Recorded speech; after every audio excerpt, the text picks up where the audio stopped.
मित्रांनो, सायनाइड हे नाव कधी ऐकलंय का तुम्ही? सायनाइड?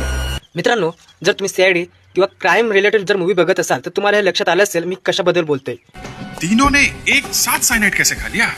मित्रांनो, सायनाइड मोस्टली 3 प्रकारचे असतं. त्याच्यातून आपण तिसरा प्रकार बघणार आहोत मित्रांनो. पोटॅशियम सायनाइड हे सॉलिड कंपाऊंड असतं मित्रांनो. मित्रांनो, जर तुम्ही पोटॅशियम सायनाइड जर खाल्लं, काही प्रमाणात जर खाल्लं, म्हणजे 200 ते 300 जर mg जर खाल्लं तुम्ही, तर मित्रांनो पहिल्या स्टेजमध्ये म्हणजेच पहिल्या मिनिटामध्ये तुम्हाला तुमच्या तोंडातून तिखटपणा जाणवेल, तिखट लागायला सुरुवात होईल आणि मोस्टली तिसऱ्या मिनिटाला तुम्हाला मित्रांनो चक्कर येणे, व्हॉमिटिंग होणे आणि मित्रांनो त्याच्याच पुढच्या स्टेजमध्ये म्हणजे 6व्या मिनिटाला मित्रांनो तुम्हाला चक्कर येणे, मिरगी येणे, झटका येणे असं काही तुम्हाला जाणवेल. 10व्या मिनिटाला मित्रांनो ज्या आपल्या लाल पेशी असतात, ऑक्सिजन नेण्याचं काम करतात, त्या बंद होतात मित्रांनो. त्याच्यामुळे ऑक्सिजन आपल्या शरीरात पोहोचत नाही, म्हणून आपला हार्ट अटॅक येऊन आपला मृत्यू होऊ शकतो.